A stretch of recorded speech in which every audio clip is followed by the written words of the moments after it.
Residents protest shootings and arrest of four persons from Islington. Second man charged for mass shooting at wake. Jamaican to be deported from Antigua, and Piglet charged for murder in Admiral Town, while the reggae boys face Honduras tonight. This is Undiluted News. Mikey Bones reporting. Tonight we'll see an anticipated spectacle when intellect Vice President Kamala Harris face off with ex-President Donald Trump at 9 p.m. Expect one person to intelligently define a better future for America and one to tell lies and preach doom and revenge if he's not elected. Don't expect anything fancy, just the regular lies and threats that we are accustomed to. And it will be over just in time for the Jamaica versus Honduras game, which begins at 10 p.m. All community vector control workers under the Kingston and St. Andrew Health Department have been relieved of their duties allegedly due to a lack of funding from the Ministry of Health and Wellness. And it's understood that the overall enhanced vector control program under the health department has been scrapped, and the workers were informed of their decision late last week. Junior Shadow spokesperson on health, Jesse James Clark, has taken issue with the decision, especially at a time when vector-borne diseases are expected to rise. He said this was a bad timing as this is the peak of the dengue season and also the time when school is in session and the workers need that salary to provide funding for schools. He urged the ministry to reconsider the decision to end the program and re-engage the vector control workers. Meanwhile, the St. Catherine South Police have charged 18-year-old Antoine Robinson, otherwise called Breda, a construction worker of Glenville Lane, Gregory Park, Portmore in the parish following an incident in his community on Friday, September 6. Reports from the lawmen are that at about 7:20 a.m., a woman securely locked her dwelling house and left to take her son to school. Robinson allegedly gained entry to the woman's house through a window and stole several items amounting to 33,000 Jamaican dollars before escaping by way of entry, the police said in a release. On the lady's return, she noticed her place was open. She contacted the lawmen who processed the scene. The man was later arrested by the police after being held by citizens, and a court date for Robinson is now being finalized. Meanwhile, residents of Islington in St. Mary are calling for the release of four persons in custody in connection with an incident on Saturday morning along the Whitehall Main Road in the parish. The police said one man was fatally shot when people traveling in a silver Toyota motorcar opened fire at them following a chase. He was later identified as 25-year-old Roshane Lovelace. Two women and two men have been detained. Angry residents staged a protest outside the Islington police station on Monday morning, disputing the police version of the shooting. One resident claimed that the police fired at the vehicle with a group of young people unprovoked. Residents said the police tried to stop the youths in the car, but did not put on any flash or indicate that they were officers. The driver, thinking that they were gunmen, tried to flee and the police fired at the car, killing one of the occupants. Residents said these are good people who give no trouble and the police were wrong to shoot up the car. And just like that, a youth lost his life.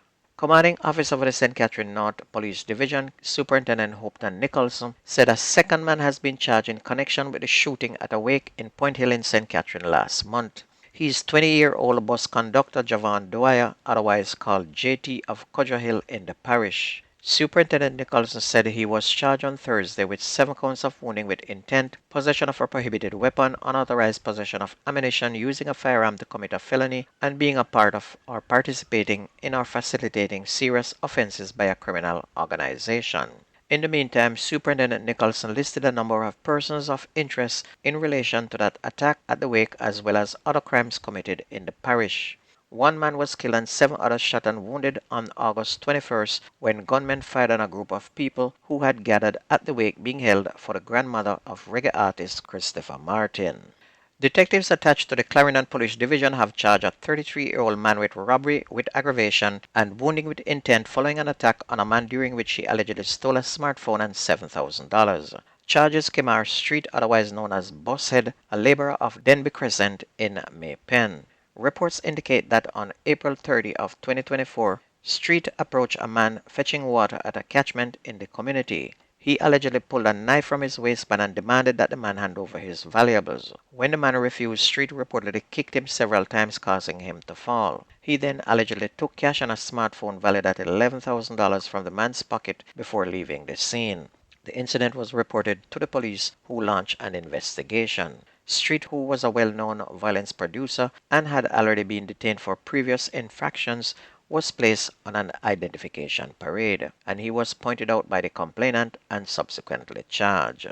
A 28-year-old Jamaican national is to be deported after he completes his nearly 2-year jail term in Antigua for the possession of a firearm and ammunition. The court upheld an application from the Immigration Department for Ricardo Mackenzie to be deported after he pleaded guilty to the charges last month. The Immigration Department petitioned the court to have Mackenzie deported on the completion of his prison term, which was agreed.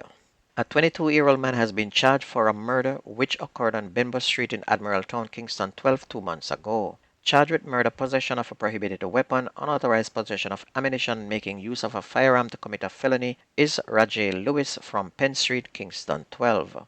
Lewis, otherwise called Piglet and Braga, is charged with the killing of 35-year-old Leroy Pai Morgan, a call center worker from Beresford Street in Admiral Town. Reports are that about 10:53 p.m. on July 7, a police team on mobile patrol heard explosions. The team responded and stumbled upon Morgan lying on his right side along the roadway in a pool of blood. He had multiple gunshot wounds to the upper body. Morgan attendants took Morgan to the Kingston Public Hospital, where doctors pronounced him dead on arrival. And following investigations, police took Lewis into custody on August 31st. He was later charged based on witness statement after question and answer session. Meanwhile, detectives in Clarendon are trying to determine the motive behind a series of deadly attacks on a family in the parish. Just days after 43-year-old postmistress Debbie Ann Markland Barrett was gunned down at her workplace in Palmer's Cross, gunmen struck again on Sunday, killing her brother. Her brother Omar Cook, who is 33 years old, was fatally shot at a garage in Palmer's Cross sometime after 2 o'clock. And investigators reported that Mr. Cook, a mechanic, was working on a truck at the garage when armed men entered and shot him. He was taken to hospital where he was pronounced dead. Last Thursday, Miss Markland Barrett was inside a bar on the same building as the post office when armed thugs shot her. She died on the scene. Her husband, who was a mechanic as well, was attacked and shot dead by unknown assailants a few weeks ago in Palmer's Cross. So there we have 3 members of that family, a brother and a sister and a husband, who were murdered. On to sports, the Reggae Boys and Honduras clash this evening in a mouth-watery clash as Jamaica, reeling from taking 21 shots to goal on Friday and not scoring a single goal, is all set to put a beating on their opponent. Honduras, meantime, playing at home will be hard to beat, especially after coming off a 4-0 demolition of Trinidad and Tobago over the weekend. Though not having the home crowd to their favor, Coach McLaren is expecting his Jamaican team to be faced by it. He said he's expecting the team to rise to the challenge. The game is scheduled to kick off at 9 p.m. Jamaica time and 10 p.m. in Merrimaca. We might get this on a Spanish channel. On to schoolboy football. Manning Cup, Charlie Smith is out of the block like a rocket, slapping Tarrant 4-0, while Jonathan Grant totally demolished Gainsted 8-0. Kingston College were held 2-2 by an improved Penwood, while Campion College were 4-0 winners over Cumberland. Top shotter Wolmer's beat St. Jago 3-1.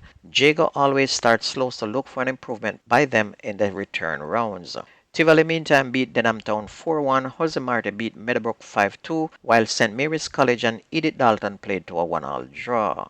And there were 2 games in the Costa Cup, and one of them was totally a total disaster. Titchfield totally destroyed Iona in a domino score, beating them 10-0, while St. Mary whipped Horace Clark 6-1. There will be 22 games today, and we'll have those scores for you tomorrow.